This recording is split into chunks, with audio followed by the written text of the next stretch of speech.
llamo Claudio Ascioli, soy arquitecto y planeador urbano. Actualmente soy el jefe de capacitación y formación profesional de ONU Habitat, el programa de las Naciones Unidas para asentamientos humanos. Hoy, en esta sesión, lo que vamos a hablar es la importancia, la estructura y cómo entendemos la vivienda como un sector económico que tiene un impacto fundamental en el desarrollo urbano. Para empezar, ¿qué hay de especial en la vivienda que la diferencia de otros bienes en el mercado? Primeramente, la vivienda es heterogénea.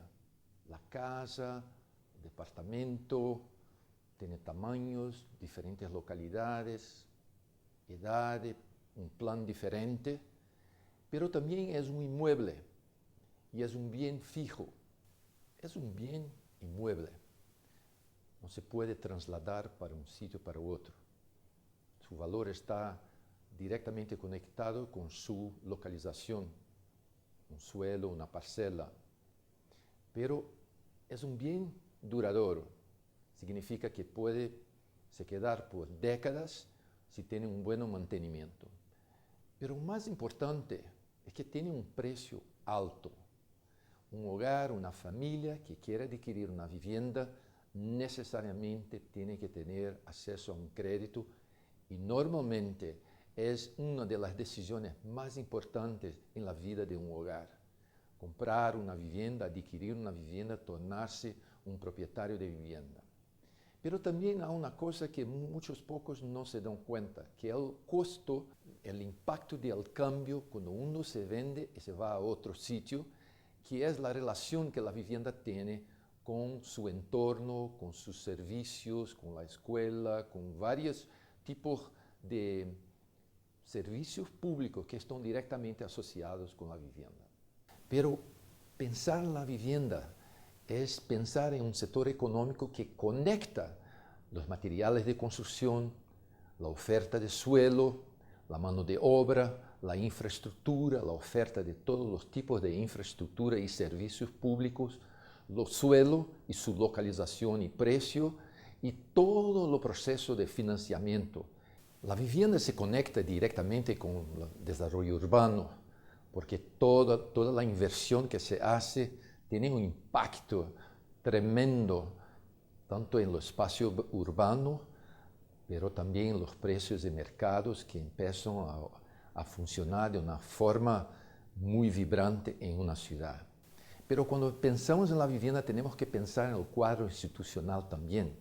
Las instituciones que son múltiples, que están conectándose entre sí para crear un sistema que es poderoso por el monte de recursos que moviliza de diversas formas y que tiene un impacto en la economía de un país. Entonces decimos que entender la vivienda es entender cómo un país desarrolla su estrategia para atacar el problema de empleo, de innovación en la tecnología y también de reducir la pobreza. Esto es la riqueza y la oportunidad que significa cuando uno empieza a entender que la vivienda es un sector complejo. Y también tenemos que pensar en el contexto legal, normativo y regulador, donde viene un montón de leyes. Imagina la ley de inquilinato, la ley que da seguros o garantías a la banca privada o pública que da en préstamos y hipotecas para la gente, y leyes que garantizan el derecho a la propiedad o el derecho a uso de un determinado edificio, una determinada inversión de vivienda. Entonces, es súper importante entender fundamentalmente cómo está estructurada, cómo funciona, cuáles son los cuellos de botellas y cómo podemos utilizar las oportunidades que el sector de vivienda nos ofrece para crear un sistema de una urbanización sostenible. En esta ilustración que llamo un diamante en perfecto equilibrio de la vivienda, uno puede mirar claramente si tenemos un sector de vivienda que funcione, está bien regulado, todas las instituciones, las leyes y todos los subsistemas funcionan bien, hay una situación de equilibrio. Pero el momento en que tenemos una escasez, por ejemplo, en este caso, en esta ilustración, materiales de construcciones, hay un total desequilibrio que tiene un impacto o una distorsión en el mercado. ¿Qué distorsiones son esas? Hacinamiento, especulación de precios, producción muy periférica porque los precios están muy caros, no hay financiamiento, entonces hay distorsiones inmediatas. Esto es importante también entender la relación que hay entre los elementos que forman la vivienda y la escasez en un mercado que está muy actuante en la ciudad. Tenemos ahí las normativas y las leyes, las instituciones y los actores. Y abajo de la pirámide tenemos 7 elementos o 7 pilares muy importantes. Todos los trámites, todos los permisos, o sea, la parte administrativa, burocrática que existe en casi todos los sistemas de vivienda. La cuestión del suelo y todas las leyes asociadas con ellos, la infraestructura y servicios municipales, las obras públicas y servicios, la mano de obra y toda la parte de los materiales de construcción, industria de la construcción y lo financiamiento. Si entendemos bien este cuadro institucional, vamos a ver que cada uno de estos componentes tiene una institución que está responsable y que funciona según una serie de leyes, normativas, cuadros nacionales, leyes nacionales y locales, por ejemplo, ley de la tierra, determinadas normas nacionales y muchas veces internacionales sobre los estándares de infraestructura, tamaños de tuberías y cosas así. Entonces, hay una serie de estándares y cada uno de estos estándares tiene una institución que coordena, controla, regula. Entonces, a medida que empezamos a entender cómo está estruturado y funcionando un sector de vivienda, empezamos a dar cuenta la complejidad de trabajar en el sector de vivienda. Y uno dice, bueno, no hay necesario gobierno, el mercado va a resolver, pero no. Es súper importante entender que el gobierno, con sus instituciones, tiene un papel fundamental para regulamentar el funcionamiento de todos estos elementos que deben agir uno con otro para el fin del proceso, produzir oportunidades de vivienda de diversidad, escala, tamaño, precio, que permita a la gente acessar lo que llamamos la vivienda adecuada. Imagina si miramos la parte de financiamiento, toda la cadena de actividades que viene de lo ahorro individual hasta lo capital internacional, los mercados de capitales. Una de las causas de la gran crisis que pasamos en el mundo tuvo su origen, ¿dónde? En el mercado de la vivienda y particularmente en los sistemas de financiamiento.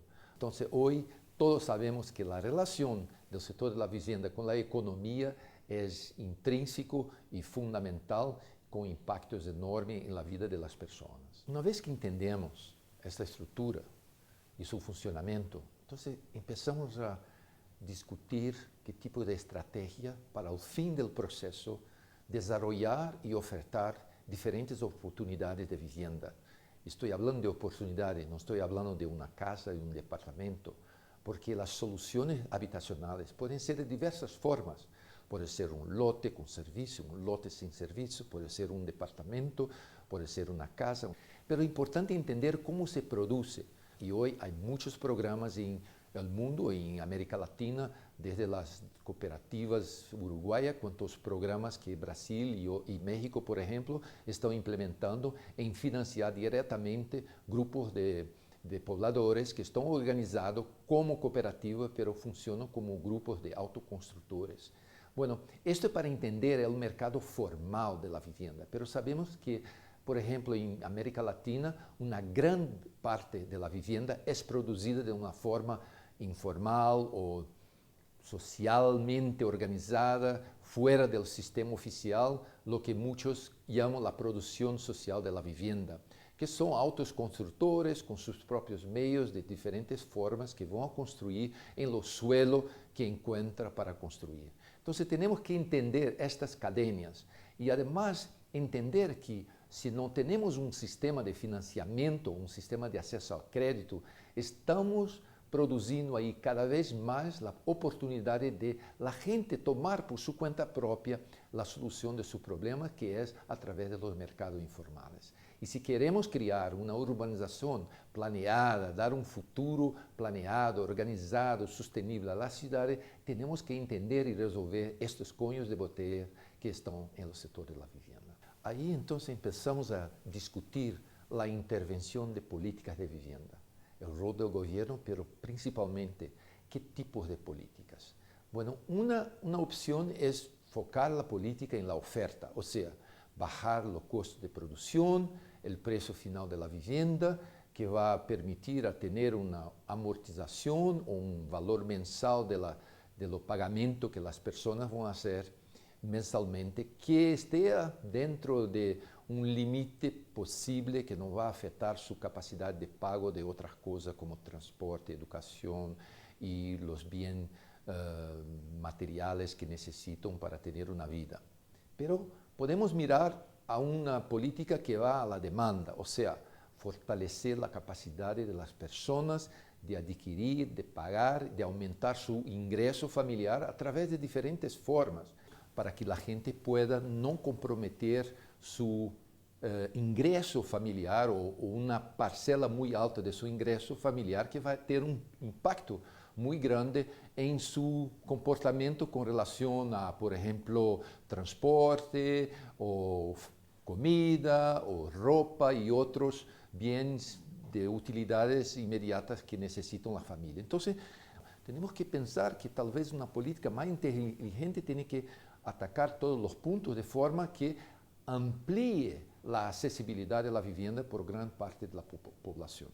Já que estamos falando da demanda, muitos países europeus adoptaram políticas de apoio à demanda, diferentes tipos de subsídios, inclui subsídio para alquiler, diferentes formas de apoiar a gente que não passe mais do que 29%, 30% de seu ingresso familiar comprometido a préstamo de la vivienda.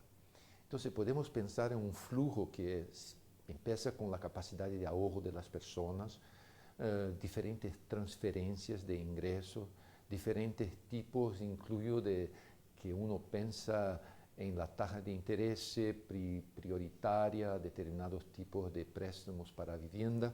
Bueno, há diferentes maneiras de permitir que a gente tenha esta capacidade de pago em los programas oficiais ou programas privados ou mesmo dentro do mercado.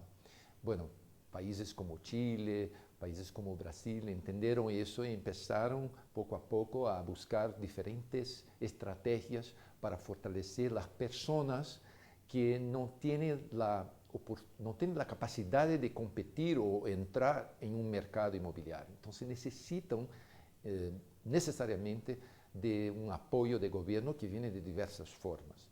Então, isso é importante entender. Por isso, hoje, em América Latina, temos a forma ABC, ou os modelos ABC, que é ahorro, bono e crédito, que de diferentes formas cria uma série de políticas de vivienda que enfocam na demanda. Isso se tornou muito popular depois da experiência chilena. Pero também podemos pensar em la oferta e como fazer para bajar o custo de produção. Então, o custo de suelo, por exemplo, de los materiais, de la mano de obra. Então, por isso, alguns países como o Brasil, por exemplo, hoje têm programas de larga escala de permitir formas associadas de produção, onde a mano de obra entram os pobladores de forma organizada e, por isso, conseguem bajar o tamanho do préstamo e conseguem também melhorar a qualidade da vivienda que produzem porque estão involucrados em sua produção. Pero esta é uma maneira, pero se pode também pensar em bajar o custo de produção do financiamento, da infraestrutura, diferentes processos de imposto, de propriedade, de renta, de venta. Então, agora vamos falar da demanda. O que é que define, afeta a demanda? Diríamos que a demanda segue um certo padrão, um certo comportamento mais previsível. Por quê?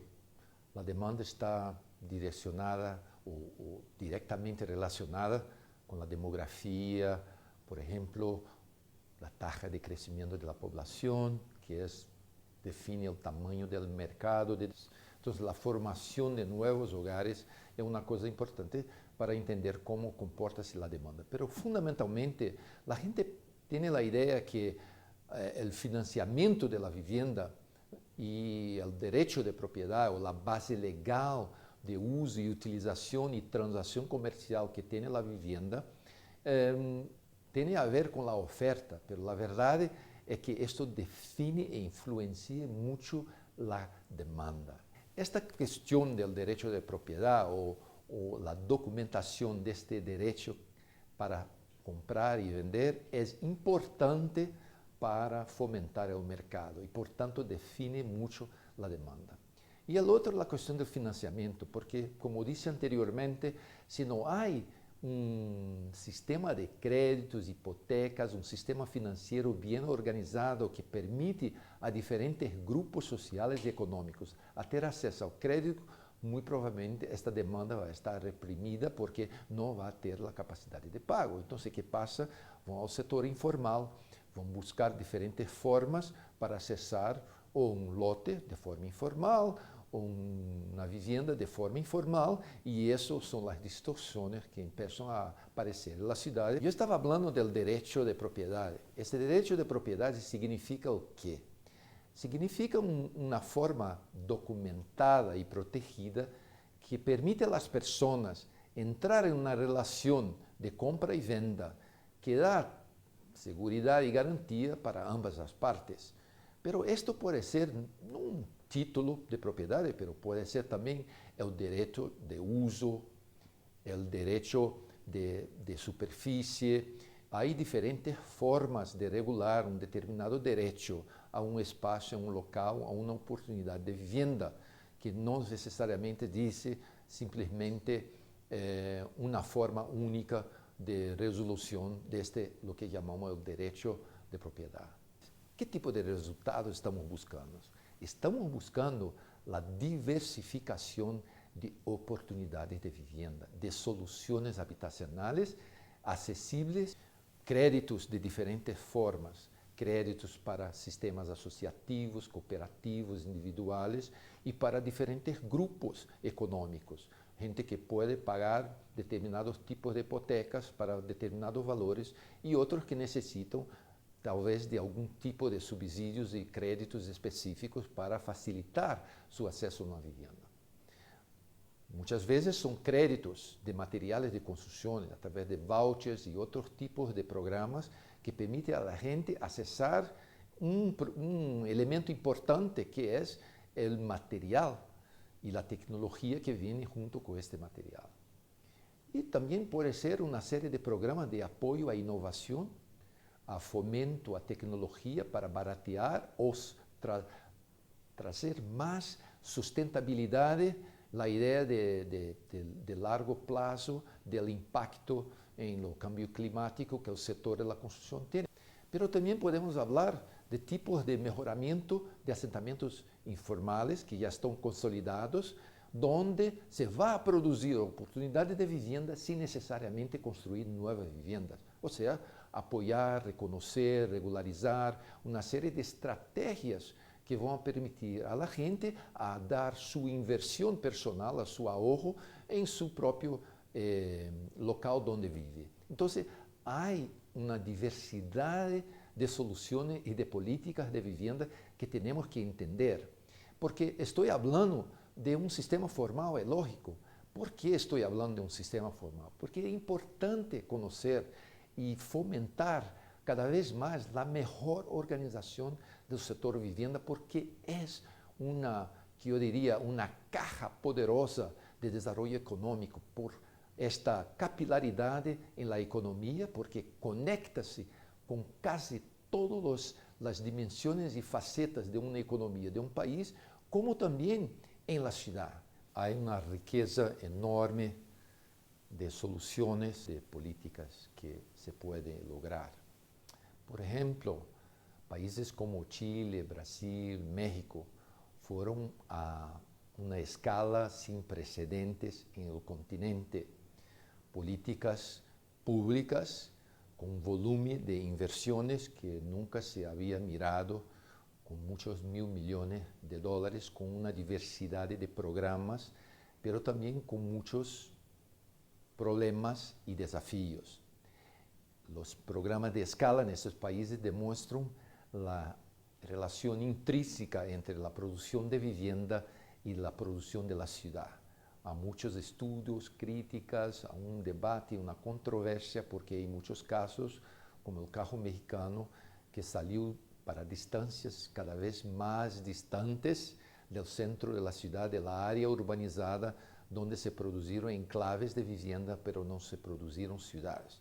Hoje, felizmente, se está fazendo uma revisão de onde se ubica a vivienda, está se falando mais de densificação, de cambio de la dispersión urbana y de la fragmentación, porque ahí está la relación intrínseca entre la vivienda y la urbanización y la producción de ciudad. Pero también hay programas de financiamiento y acceso a lotes, como se produziu y se está produciendo en Colombia, Jamaica, la República Dominicana, donde se tienen lotes servidos o programas de acceso a lotes. También tenemos las experiencias muy inovadoras del cooperativismo y política de apoyo a grupos sociales organizados, como en Brasil y como Uruguay. Creo que Uruguay tiene una experiencia de cooperativa que es muy innovadora y muy pionera. Y para dar una comparación, por ejemplo, países como Suecia tienen una gran parte de su estoque de vivienda producido por cooperativas. También tenemos las políticas de subsidios y los programas que mencioné anteriormente, como la fórmula ABC de ahorro, bono y crédito, como mecanismo de producir la capacidad de pago para las personas. Incluye ahí los vouchers que también se produziu en Ecuador y en Chile, pero Brasil siguió lo mismo ejemplo, Bolivia, Perú, Guatemala, El Salvador están produzindo modelos similares.